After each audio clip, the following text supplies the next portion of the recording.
Good morning, YouTube. Welcome to the Reptile Barn. I've got out a special snake for you today named Evoltra.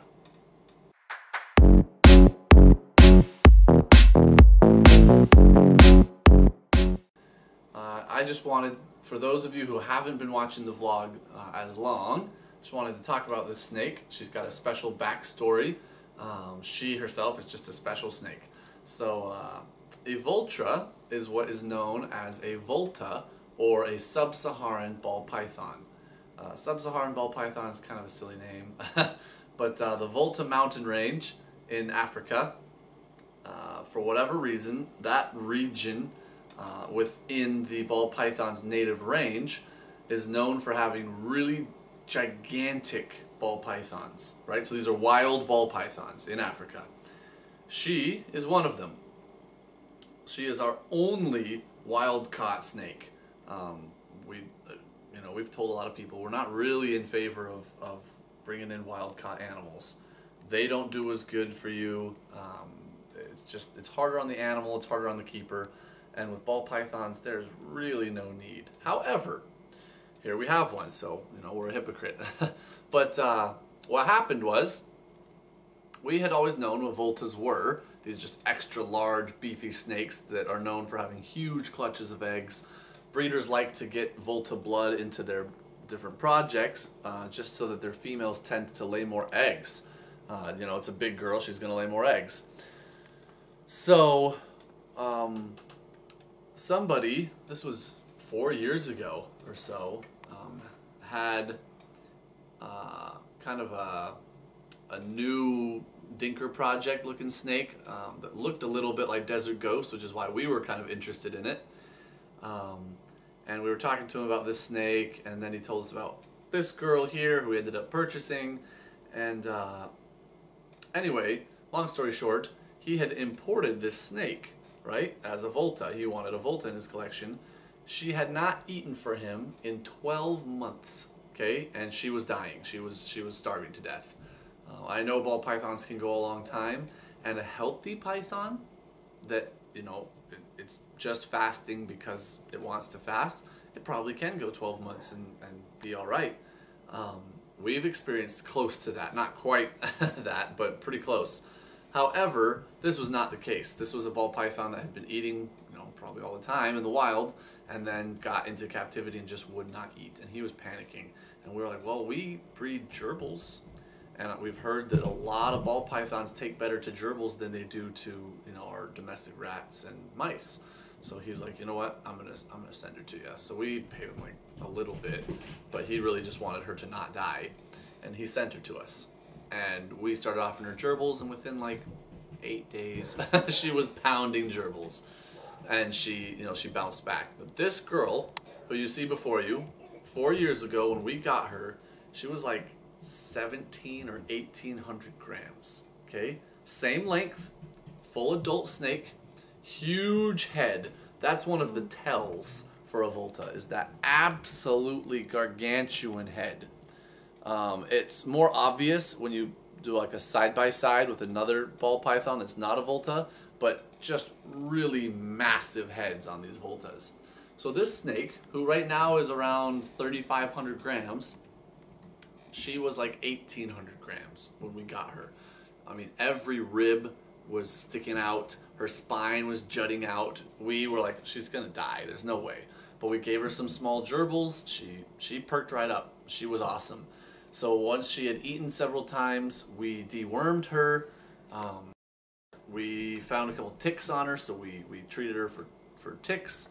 I'm not sure how she had ticks still if she'd been in this guy's collection for 12 months, but regardless, we got her cleaned up, we got her taken care of. She's always been a sweet animal. Sometimes you worry about wild caughts being a little bit more temperamental, but she's been awesome. She's never shown any inclination to bite. Really sweet animal. Clearly a wild caught. I mean, you can see scars just up and down her body. She's covered head to toe in scars. Look at her tail. She's been through many battles, but she's beautiful. We love her. We're glad that we got her and that we were able to nurse her back to health and get her eating, but she has never been a consistent eater for us. And what I mean is, she will go for months eating fantastic, and then she'll go on these really major fasts. Almost all our adult ball pythons do some sort of fasting, even if it's real minor, but she's extreme compared to any of our other snakes we've had. In the 4 years we've had her, she's been on a 6-month fast, a 7-month fast, and basically a 12-month fast. However, she did randomly eat one time during that 12 months. So over 2 years of the time that we've had her, for 4 years, she has been fasting. Currently she's eating. She's eating spectacular. In fact, she's probably on her strongest eating binge that we've ever had with her. Very happy to see that. We've never bred her in the 4 years we've had her because even though we got her weight back up, we did not get it to where we felt comfortable breeding her. For her length and the size of her head, and even like just her skeleton, she is a very skinny snake. I know she's 3,500 grams, and that is huge for a ball python, but it isn't necessarily huge for a Volta. And I mean, you can see that, right? You can see how skinny she looks, and her skin still bunches up a little bit. She's not a big girl, size-wise. You know, obviously her length is pretty impressive, and her head is really impressive, and even her weight. 3,500 grams for a typical ball python is really big, but not for her. We just feel like she's pretty skinny. So we're excited that she's been eating so strongly for these last several months, because if she continues on this pace, she should be able to put on a lot more weight. She is still eating gerbils. She's never eaten anything else for us, and that's fine. A big gerbil can be 130, 140 grams, so we feed her several gerbils per meal. Give her a nice big meal, and we feed her once a week. Lots of our adults are just every 2 weeks, but since she's so skinny and always has been, we really would like to see her bulked up a little bit before we breed her. So probably if she hits 40, 200 grams or so, we'll go ahead and breed her. If that's not this winter, that's totally fine. We've waited 4 years, we can keep waiting. But I think that that's something important to note for those of you who are breeding your snakes. Because on the opposite extreme, we have a female who is 8 years old or something. We bought her as an adult. She has bred the last 3 years in a row, and in those 3 years she has laid 31 eggs. So she's laid 10, 11, and 10 eggs.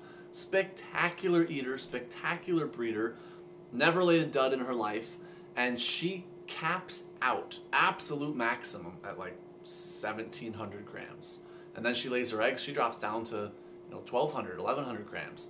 So if we didn't know her, we would not breed her. We'd be like, oh my gosh, she's way too small, but she's not. That's just her size. She's never going to be a big snake, and she clearly can safely breed and lay spectacular clutches. She bounces back really quick. As soon as she lays her eggs, she starts eating again, and she puts her weight right back on. She looks good. She's just a little snake as an individual, right? She's just a little pixie snake. Whereas this girl, even though she's what is that, triple the size almost of that snake, she does not appear, just looking at her body, ready to breed. So you really be careful going by what you read online. People will say, once your female hits 1,500 grams, she's safe to breed. Once your male hits 600 grams, he's safe to breed.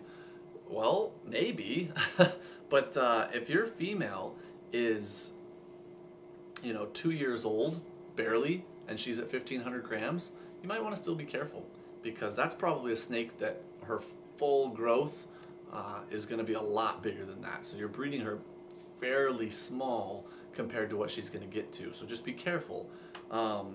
Whereas, if you have a female who's 6 years old, she's at her adult weight. Whatever that is, you're safe. So I still like to use age in conjunction with weight. when deciding when to breed a snake. Now with males, it's a little different because theirs is more about, are they sexually mature, which can happen at a very small size with some of them. So if you are comfortable popping your snake and you notice sperm plugs, it's wintertime and your male goes off feed. Maybe he's only 1.5 years old, but he might be ready to breed. Now I wouldn't run him ragged. I'd only put him to 2 or 3 females, because if they're fasting and you're wearing them out on all these snakes, he can starve to death, right? So we tend to say if it's a smaller male, you know, less than 800 grams, we will breed him, but if he loses more than, you know, 10 or 15% of his body weight, we just pull him from the breeding for the rest of the year. He's done. So that we never are risking a male breeding too much to where he becomes unhealthy. So again, these are live animals. These are not a machine that you can just plug in your stats and you know exactly what you're going to get. You have to read each individual animal. You need to keep your collection under control to where you know the tendencies of your animals. You know what they look like. You know what their body type should be. So that if you notice something weird, you are ready to act on that and not just be like, well, you know, maybe this snake, maybe you don't even notice if you're not really paying attention. Or if you're like, oh, well, it's within the weight that I read online is normal, so it must be fine. Trust your instincts when it comes to your animals. Anyway, it's enough rambling for me. I just wanted to, for some of you guys, give an update on Evoltra here. For others, wanted to introduce you. She is awesome. She, again, hopefully she'll keep pounding gerbils for us, and in the next, you know, 3 or 4 or 5 months, she'll be able to breed. That would be awesome. I'd love to get some half Volta babies. It doesn't act like a Mendelian trait. Basically, her offspring would be 50% Volta. That does not mean a 50% chance of being Volta. You know, when you're working with ball pythons, generally when you see 50% next to something, it's telling you the probability that it is carrying that gene in its heterozygous form. But with Volta, it's different. It's more like super dwarf retakes, right? Where if you breed a super dwarf to a mainland, the offspring are going to be halfway in between. You know, they'll be smaller than a mainland but bigger than a super dwarf. It's the same thing with Voltas. The offspring are going to be bigger than a typical ball python but smaller than a full 100% Volta animal, if that makes sense. I know it's not exactly the same thing because super dwarf is going smaller and Volta is going bigger, but it's the same concept. A 50% Volta doesn't mean it has a chance of being Volta. It means it's about halfway a Volta. So I hope that makes sense to you guys. But yeah, thank you for watching. Let us know what you would like to see. We have a couple of males that we've considered for when she's big enough, what we could pair her with. So those of you who are familiar with our collection, let us know what kind of genes you'd like to see in Volta supersized form, and we will take that into consideration because, I mean, genetically speaking, she's a normal. She's just a really gigantic normal. So we could go all sorts of different ways with her. So anyway, that's all I've got for you today. Thank you so much for watching. Until next time, we're the Reptile Barn.